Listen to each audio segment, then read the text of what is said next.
Hey guys, I'm back with another video.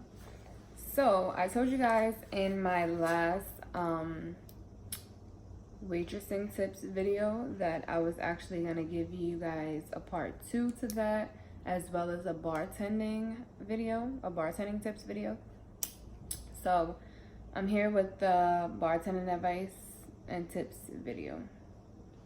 Don't mind my appearance, guys. I'm actually doing a dry fast this week, so I'm not feeling my best right now. I just started, so my apologies in advance. All right, so let's jump right in. I'm prolific, so gifted. I'm the type that's go get it. Right, so as a bartender, these are some tips that I feel would be helpful to bartenders just starting out, and even bartenders that have years of experience. All right, so the first tip I have is taste your drinks.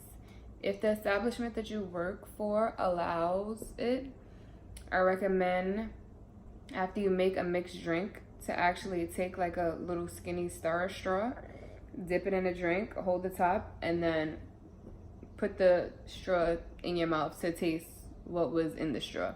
Basically, I recommend this because it'll kind of give you a feel of the mix, if it's too much alcohol, if it's too much juice, and whether you basically whether you measured it correctly, and if you like it, your guests, 9 times out of 10, your guests will like it. All right, so that's my first tip. My next tip is try to quickly take care of soda and water guests. Now, as a bartender, we hate when someone comes to the bar and asks for a soda and that's all they're gonna have, or if they ask for water and they're sipping in on the water or babysitting the water like for a good hour, and it's like you're sitting here taking up a bar stool that I could be making money on. Meanwhile, you're drinking water or you're drinking a $3 soda, and we all know you're probably not gonna tip at all, or if you are gonna tip, it's probably gonna be some change or $1. So basically, I'm just advising you guys to greet them, get it out the way, see what they want. Do they want food? Okay, just a soda, whatever the case is. Get it out the way, get them out of here so they could go. So you could flip the bar stool and get your next guest in that seat. I feel like if you ignore them, then it's gonna be worse because they're not gonna go away, and then they're gonna be there longer, and then they're literally gonna like parlay. So it'll only be worse for you. So I feel like just get it out the way, boom, boom, deal with them, go. All right, my next tip is to measure your drinks, whether that's with a measurement cup, a measurement tool, or you're good at counting when it comes to measurements with the alcohol. But I do recommend you measure your drinks. If you don't and you just pouring just to pour and you're trying to get people messed up, or it's like, oh, this is for my friend, oh, she likes Henny or whatever the case is, like, it's not gonna taste good, and then your guest is just gonna complain, or they're not gonna complain and they're gonna enjoy the strength of the drink, and they're gonna be messed up even quicker, and then you're gonna have drunk people on your hands, and then you're gonna have to deal with that, and how are you getting them out of there, and oh, do you want food, and it's just gonna be a mess. So I just feel like you should pace yourself and just measure your drinks to your perfection, and then obviously try it and see if it's great or not. All right, my next tip is to keep an eye out for drunk guests. I say this because a lot of people could put on that poker face and just continue to order drinks, oh, let me get another one, but really keep an eye out and pay attention to how often someone is ordering another drink, and try to give it a little time in between. Like if they just ordered a drink and then they order another one right before they even finish that drink, kind of seem like you're busy, or kind of be like, oh, give me a few minutes, just to give them a few minutes to kind of pace themselves. Also pay attention to slurred language, like if a person can't keep their eyes open, if a person is leaning, things like that, because you don't really want to deal with people leaving from your bar drunk and then something happens to them, God forbid, or just something bad. good things never come out of those situations. So I would just say, just keep an eye out for those signs, and kind of just play it by ear when it comes to that, just in case you gotta offer them food, or offer them water, or offer them bread, or even make their drinks a little lighter. So I would say definitely look out for those signs. Also, know your liquors. Okay. So many people want to be a bartender these days, and it's this new era where it's like the strippers, the bartenders, the bottle girls, but everybody can't be a bartender. You got to know your liquor, because if you back there and people asking for gin and tonic, and you over here offering Grey Goose, so they're like, oh, what kind of cognac you got? And you like Ciroc, oh, we have apple Ciroc. It's like, no, you're all over the place. You don't know what you're doing. Make yourself knowledgeable. So at night when you go home, open up a book. Download a recipe app. There's so many out there.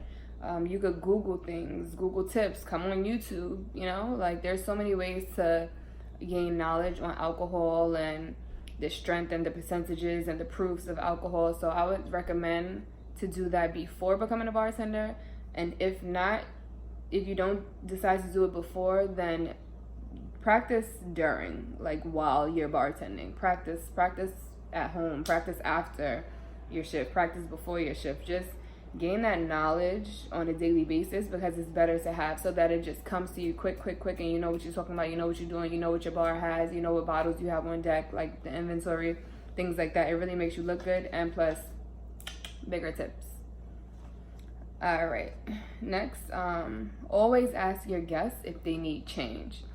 I say this because a lot of bartenders, they'll have a $26 bill and a person gives them $40, and then they'll just assume, like if the person doesn't say anything, they'll assume, oh, okay, like this is mine, or I worked for this, or whatever the case is. No matter if it's a little tip, like 75-cent change, or if it's like $12 change, always ask if they need change. Most of the time they're gonna say no, it's yours, depending on the service. But I would still ask just to be certain, so you don't look crazy if you just walk away with it and then they sitting here yelling, oh, excuse me, my change, you didn't give me my change, and then making a scene, everybody's looking at them, looking at you, like, you know. So it's just better if when they pay the bill, you pick up the cash, you ask, like, do you need change? Simple. No, it's fine. That's it. All right. Try to make more than one drink at a time. I say this because when you're busy behind the bar and you're making one drink at a time, it could become, like, things go very quickly. Like, things build up very quickly, especially if you're working in a restaurant business. The bartenders usually make drinks for the servers, for the tables out there, for the bar stools, people sitting at their bar. There could be a patio that they're making drinks for. Like, especially if it's only one bar, they're the main drink maker, the main source for drinks. So things could build up like a lot. So if you have like 4 different people that just came to your bar to sit down, just greet everyone and just see like who's ready to order, who knows what they want, and if they possibly could, two of them could want beers. So okay, that's 2 beers you bang out, boom, boom, make it at the same time, bring it to them. If it's a Long Island, or see what's on the service bar receipt, you know, to see if there's a Long Island on the service bar receipt and one of your guests just ordered a Long Island. Boom, that's 2 you can make right there and knock out the park, you know? So just try to make more than one drink at a time, because a lot of the times drinks build up and it gets very busy and very overwhelming very quickly. So my next tip is don't leave guests ungreeted. Even if you just say hi, if you just go over and tell them, oh, give me a minute, hey, how are you, give me a minute, or give me about 3 minutes, or whatever the case is, just greet them. Don't leave them sitting there, because then people get antsy, people get annoyed, people start waving their hand, people start making comments, oh, is she working, or is she the only one, you know? So you don't want to bring that type of energy to your bar. So even if you're making a drink all the way down at the end of the bar and someone just sat all the way at the other end of the bar, just acknowledge them, just put your hand up, or say, you know, make eye contact, just so they know that you've seen them and that you're coming. Know the shifts, know the good shifts, know the money shifts. I would say in the beginning, when it comes to working for a company, I would say depending on your availability, feel out like what the shifts are like. If you can make money like during a day shift, if you prefer to make money during a night shift if you're available, and just basically go off your availability and basically what shifts are worth working, because you don't want to go there and be sitting around waiting for guests to walk in, wasting your time. Like, so I would say just feel it out and just go about it that way. Okay, so this one, I feel like with a lot of establishments and private events that people bartend for, a lot of the times the bartenders can take shots with their guests and with their customers. So many times people do this and it's not really a good idea, because they're getting drunk and then they're messing up on their own drinks that they have to make. Like, you still have to work. Like, you're at work, you're working. So you taking shots and having a good time for that tip, and they're gonna tip you. They're big tippers, and they're like, "Oh, Malone, come on," or come take a shot with us, or whatever the case is. "Oh, it's on me, and you're making the establishment more money that way, which means you're also making more money. But they could leave and have a good time, or they could leave and go to a club, or they could leave and go home and get sleep.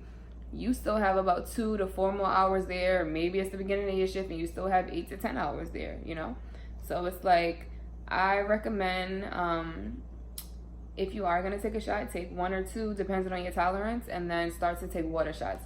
Let them know, like, say if they're all taking shots of Captain Morgan.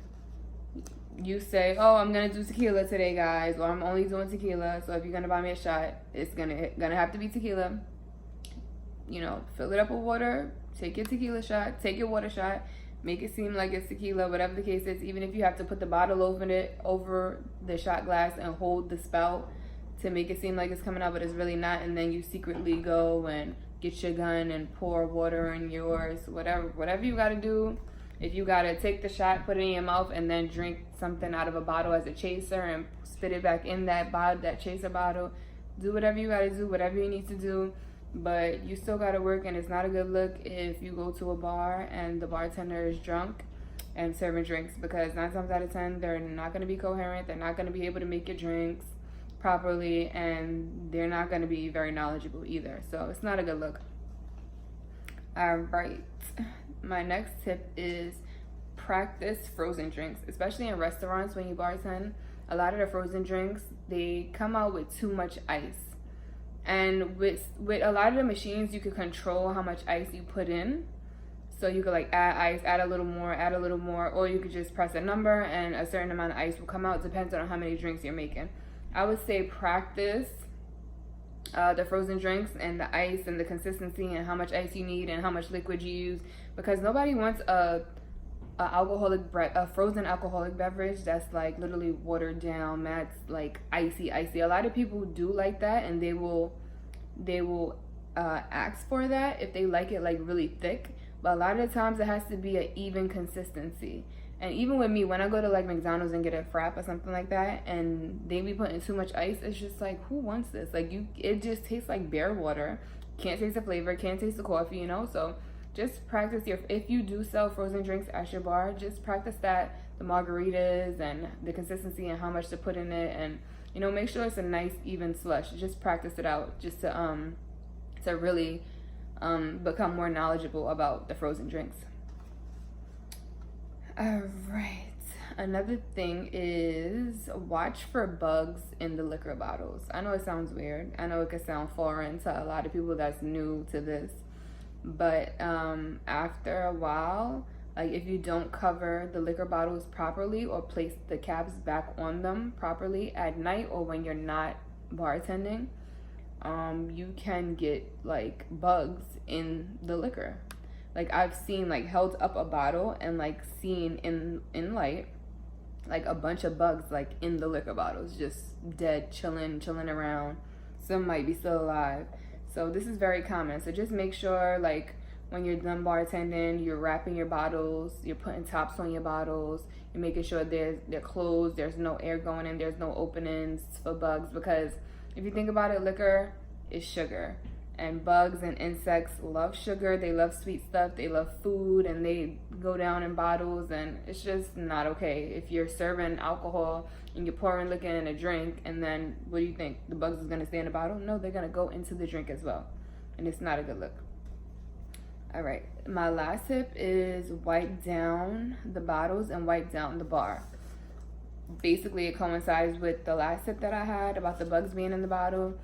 Basically, like, you attract nastiness and bacteria and stickiness and bugs and ants and all these insects and things that you don't want around your bar or your liquor.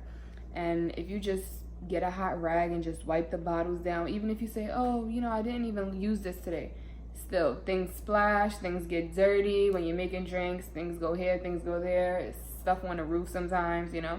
So just make sure you just get a hot rag. Even if you take the actual liquor bottle and run it under hot water and then just wipe the top, that's perfect. But just make sure you're doing that and practicing sanitary habits, because it's a good look and your bar guests will thank you later for being so clean. All right, that's all I got for you guys today. Let me know, comment below if this was helpful, and comment below if you guys want me to do a part 2 or part 3. I have so many different tips, so many different advice. Like, I've been in the game for like 11 years now, working in restaurants and private events, so I could really be very knowledgeable to a lot of you guys. But just let me know in the comments below. All right, see ya. Right around in the V12 with the racks in the middle. Had to pray to Almighty God, they let my